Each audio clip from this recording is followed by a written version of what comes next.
오늘 주시는 말씀 시편 131편 1절에서 3절 말씀을 우리 한 목소리로 함께 읽겠습니다. 시작. 주님, 이제 내가 교만한 마음을 버렸습니다.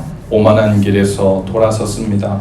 너무 큰 것을 가지려고 나서지 않으며 분에 넘치는 놀라운 일을 이루려고도 하지 않습니다. 오히려 내 마음은 고요하고 평온합니다. 젖된 아이가 어머니 품에 안겨 있듯이 내 영혼도 젖된 아이와 같습니다. 이스라엘아, 이제부터 영원히 오직 주님만을 의지하여라. 아멘. 오늘 시편 131편은 다윗의 시이고 또 성전에 올라갈 때 부른 노래 가사입니다. 하나님께 나아가는 태도와 자세가 어때야 되는지에 대해서 다윗의 모습을 보고 우리가 함께 묵상하길 원하는데요.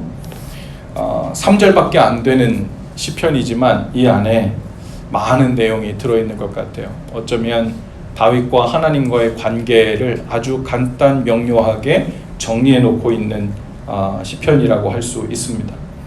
다윗은 의로운 사람일까요? 죄가 많은 사람일까요? 네, 둘 다 하죠. 네, 다윗은 전쟁으로 사람을 많이 죽인 사람이에요. 우리가 전쟁에 승리하고 하나님께 왕으로 부름받고 잘한 일도 많아서 하나님 보시기에 어여삐 된 일들이 많아서 유명하지만 사실 인간적으로 보면 그는 역사 가운데 많은 전쟁을 치렀고 수많은 사람을 죽인 사람입니다. 아무리 옳은 일을 하는 과정이라 할지라도 사람을 많이 죽였어요. 우리가 잘 아는 밧세바와 또 그의 남편을 죽인 일도 우리가 잘 알고 있죠. 그는 성전을 지을 수 없었습니다. 그 손에 피를 많이 묻혔기 때문에 하나님께서 내 손으로는 하나님의 성전을 지을 수 없다고 하신 이유가 거기 있었습니다. 그런데 다윗이 하나님 앞에 의롭다, 그리고 하나님께서 기뻐하신다 말씀하신, 인정해 주신 이유 중에 하나는 다윗이 하나님 앞에 정직한 사람이었다는 거예요. 성경에 다윗이라는 이름이 800번 이상 나온다고 합니다. 엄청나게 많이 나오죠. 하나님은 내 사랑하는 다윗 혹은 정직한 다윗이라고 표현하십니다. 그는 실제로 정직하고 겸손했습니다. 그것이 하나님 앞에 합당하게 여겨진 거예요. 저를 한번 따라해 봅시다. 정직하고 겸손했다. 정직하고 겸손했다라는 것이 실은 하나님께서 하나님의 백성을 부르시고 하나님을 어떻게 경외하며 살 것인가, 하나님을 어떻게 대하며 살 것인가에 대한 태도의 전부라고도 할 수 있어요. 하나님은 우리에게 할 수 없는 것을 명하시고 그것에 대한 부담감으로 지극히 거룩하라고 우리를 명하시지 않거든요. 하나님이 우리에게 원하시는 거룩함은 정직에서 출발하는 거예요. 겸손함에서 출발하는 거죠. 거기에서 회개도 나오고, 거기에서 저는 죄인입니다라는 고백도 나오고, 거기서 하나님이 내 삶의 주인입니다, 왕이십니다라는 고백도 나와요. 그리고 그 고백을 하나님은 의롭게 여기시는 거예요.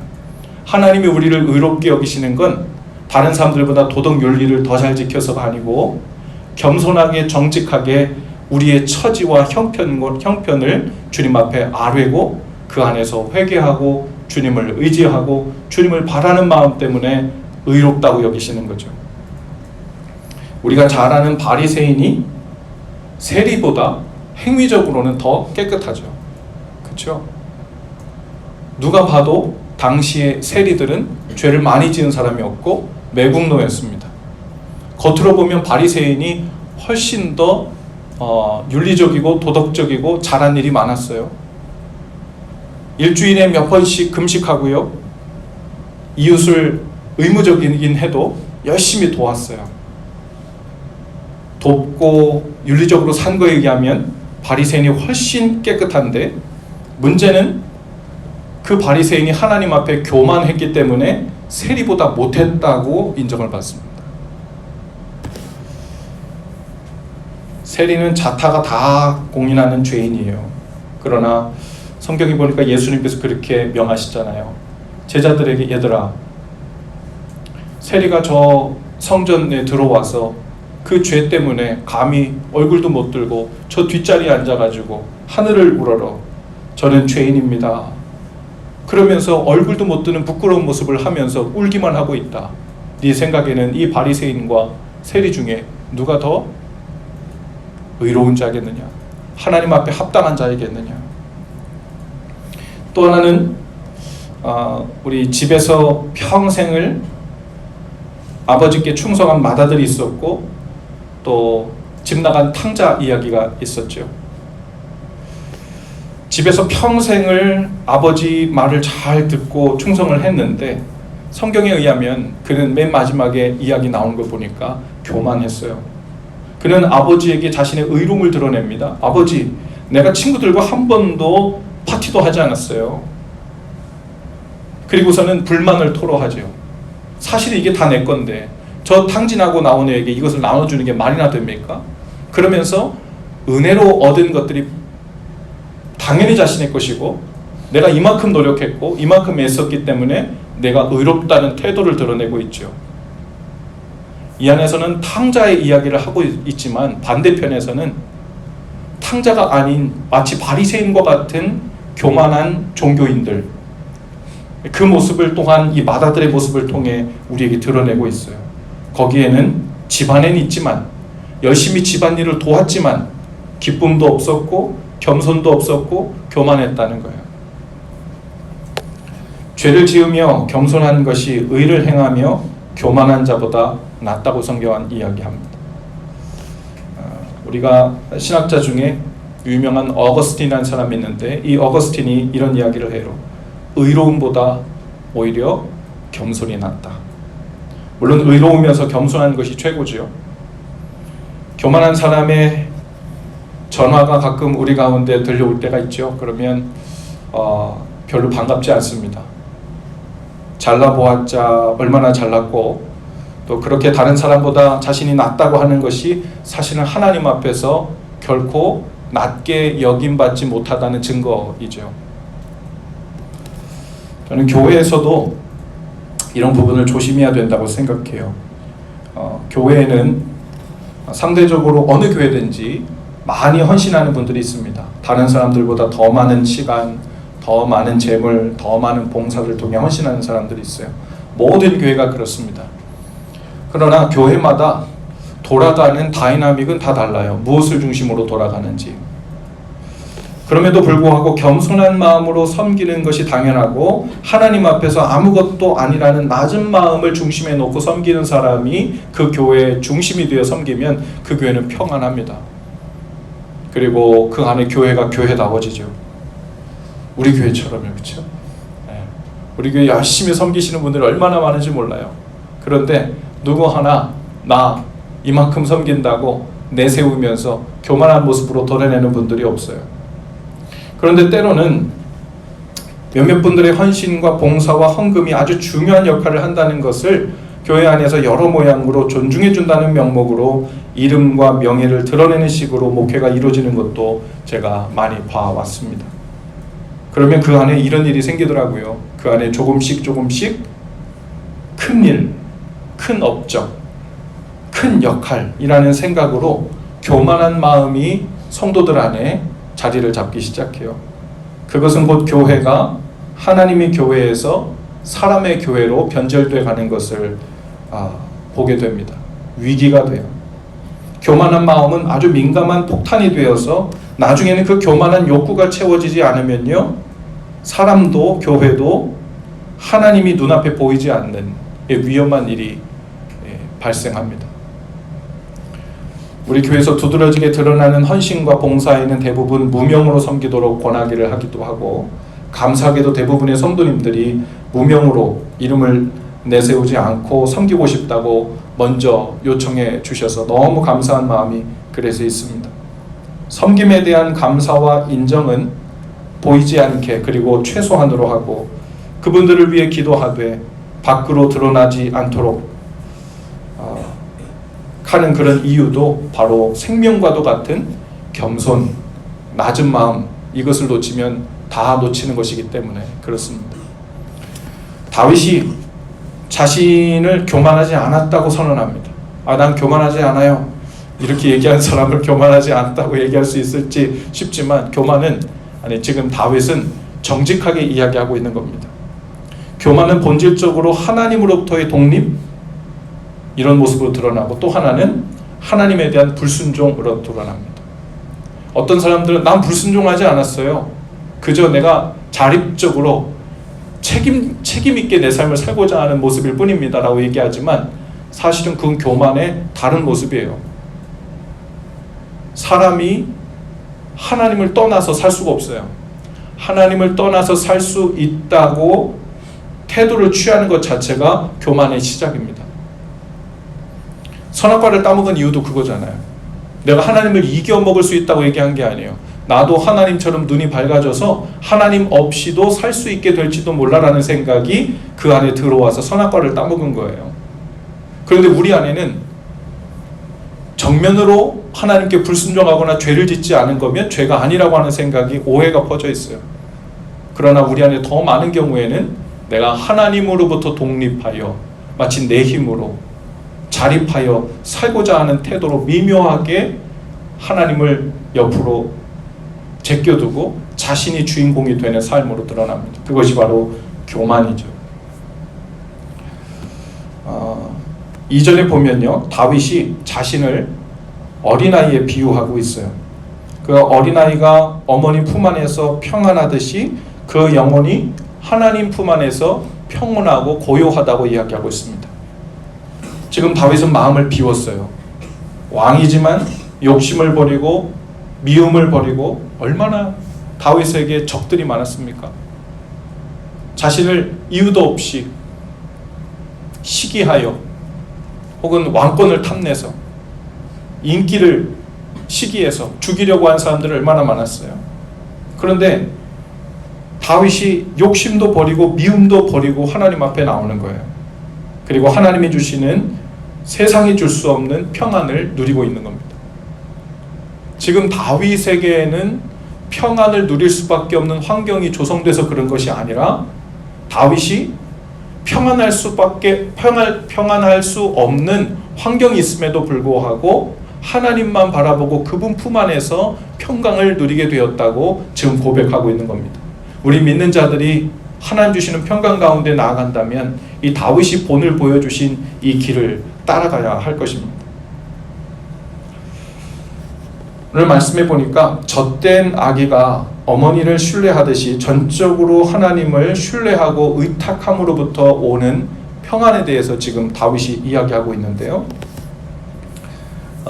젖을 먹을 때 아기는요, 자신이 우주의 중심인 줄 압니다.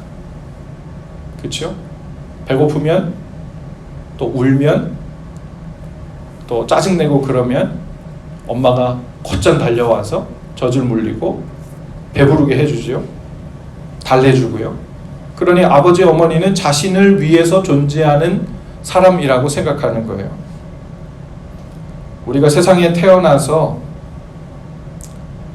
가장 하기 싫은 것을 첫 번째 배우는 것이 어쩌면 젖대는 것일지 몰라요. 젖을 떼면서 아기는 뭐를 배우냐면, 이 세상에서 처음으로 내 맘대로 안 되는 일이 있구나. 이제 내가 울어도 짜증내도 안 되는 일이 있구나 라는 걸 배우는 거예요. 어떤 사람은요, 저처럼 40대 중반이 돼도 안 되는 것이 있다는 걸 잘 못 배우는 사람도 있어요. 나이 문제가 아니에요.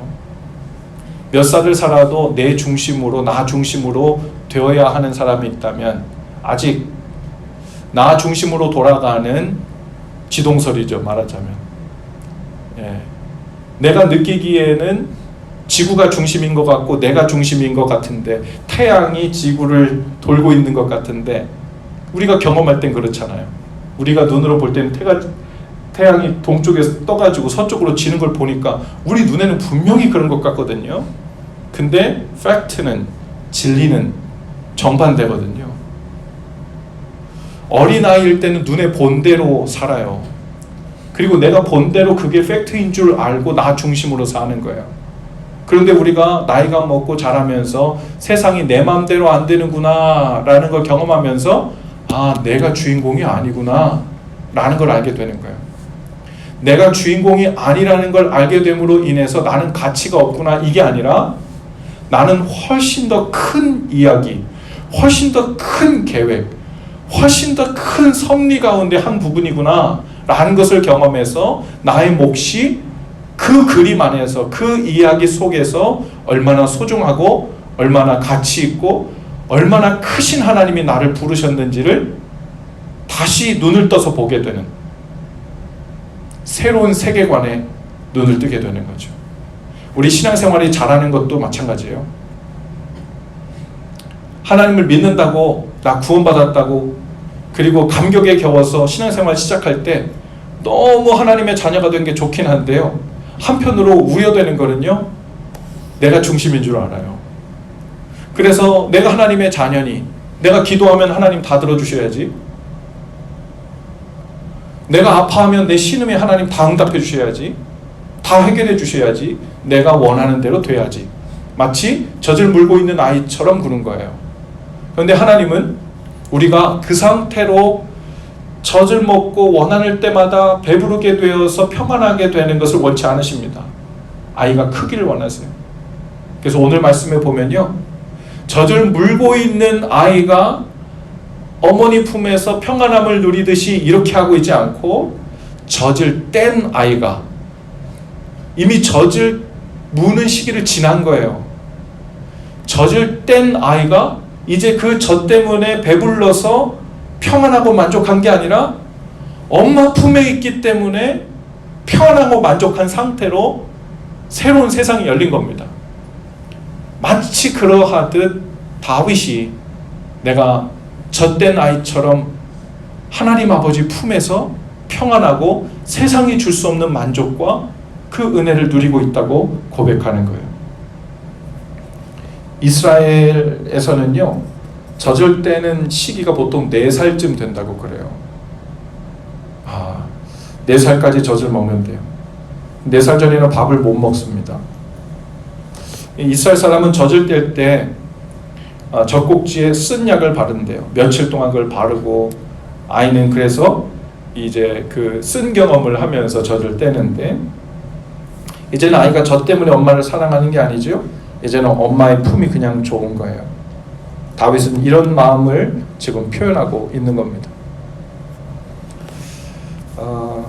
저희 집 강아지 콩두가요, 3개월 됐는데 대견하게도 혼자서도 잘 자고, 우리는 다른 층에서 자는데 자기 혼자 거실 있는 데서 잘 자더라고요. 근데 아직 어려서 그런지 긴 시간 혼자 자는 것에는 스트레스가 좀 있는 것 같아서 일찍 새벽에 깨요. 그러면 새벽 몇 시 되면은 낑낑거리고, 짖지는 않는데 자기 좀 힘드니까 내려와 달라고 낑낑거리는 소리를 캔대요.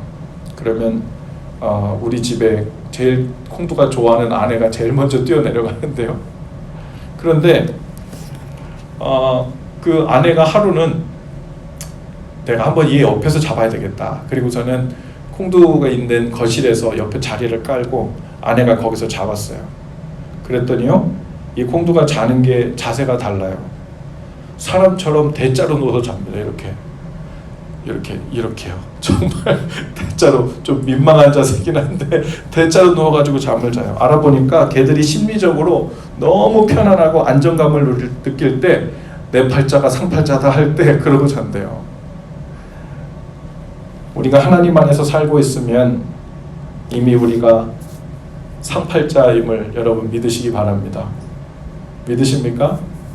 여러분, 무엇을 더 온전히 이루지 못해서 그것으로 인해 안절부절하면 적어도 하나님 품에서 만족하고 있는 사람은 아닌 거잖아요. 무언가 더 대단한 것을 이루지 못해서 불만족하고 살고 있다면 그것은 다른 사람에 비해서 자기 인생을 더 사랑하고 더 퀄리티 있게 인생을 살고자 하는, 독립하고자 하는 마음 때문이 아니라 오히려 겸손하지 못한 마음입니다. 우리 옆에 분들과 한번 그렇게 인사해 보세요. 하나님의 자녀인 내 팔자가 상팔자다. 자, 하나님의 자녀인 내 팔자가 상팔자입니다. 예. 더 이상 무엇을 더 이루지 않아도 이미 대자로 누워 자게 되는 거예요. 다윗은요, 왕이었지만, 모든 것을 가졌지만, 그리고 한편으로는 왕이기 때문에 무거운 책임감도 있었고 적군에 대한 침입에 대한 두려움도 늘 있었지만, 그 두 가지가 늘 공존해 있었지만 다윗은 하나님 품에서 안정감을 누리고 평강을 누립니다. 우리가 이 땅을 사는 동안에 완벽한 세이프 존은 없어요. 객관적으로. 하지만 다윗처럼 하나님을 어떻게 인식하고 그분 안에 사는가는 완전히 사람마다 다른 거예요. 환경적으로는 위태로울 수 있지만 다윗처럼 평강을 누리며 사는 것으로 하나님이 우리를 초청하신 줄로 믿습니다. 3절이 결론인데요. 3절 말씀을 다 같이 한번 읽어볼까요? 시작. 이스라엘아 이제부터 영원히 오직 주님만을 의지하여라. 여러분 주님만 의지하십시다. 예, 주님을 의지하는데도요 자칫 잘못하면 엉뚱하게 의지할 수 있어요. 잘못 의지하는 것은 이런 거예요.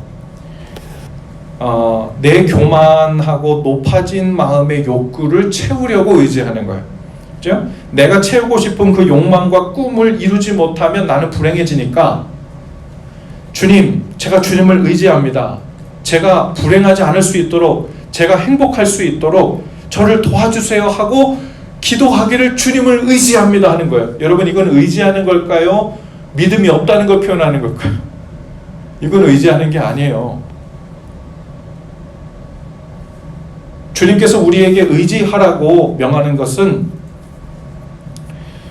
주님 품에 안긴 젖된 아이의 상태로 세상이 내 마음대로 되지 않을 수도 있지만 그 모든 과정과 결과를 선하신 주님 손에 맡겨드리며 주님께서 나에게 가장 좋은 것을 주실 것이라는 믿음 안에서 나의 최선을 다해서 주님께서 나에게 주시는 것을 누리겠습니다. 감사로 받겠습니다. 그리고 그것이 나에게 가장 좋은 것임을 믿습니다. 그러니 아직 내 눈이 뜨여지지 않아서 그걸 보이지 않아도 하나님의 그 놀라운 섭리 가운데 주님을 신뢰합니다. 그래서 주님을 의지하는 거예요. 감사로 하루를 그런 식으로 받으며 살겠다는 의미로 주님을 의지하는 거예요. 이것이 믿음으로 사는 겁니다. 겸손히 그리고 믿음으로 주님을 의지하는 삶이 이런 것입니다. 사순절이 시작됐어요. 사순절에 특별히 겸손이라는 단어가 40일 내내 우리 속에 채워 있으면 좋겠습니다. 그것은 내가 단순히 마음을 낮추고 저는 하찮은 존재입니다 라는 고백을 하는 것이 아니라 하나님 품 안에 제가 있음을 인해서 저는 더 이상 무엇이 부족해서 불행한 사람이 되지 않기로, 그리고 그것이 사실이 아님을 믿습니다. 주님 안에서 감사로 만족함으로 주님을 바라보는 저의 그 믿음의 자리, 겸손의 자리를 되찾게 하시옵소서. 이 고백이 저와 여러분의 삶 가운데 깊이 스며들어 머물게 되기를 주님의 이름으로 축복합니다. 기도합시다. 귀하신 주님, 오늘도 우리를 불러 우리가 마땅히 있어야 될 그 삶의 자리, 태도의 자리로 부르시는 주의 음성을 듣습니다.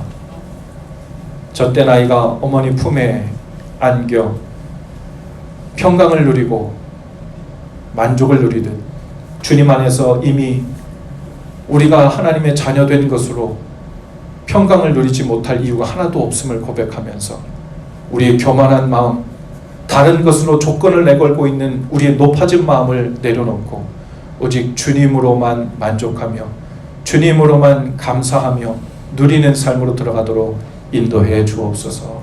예수님 이름으로 기도합니다. 아멘.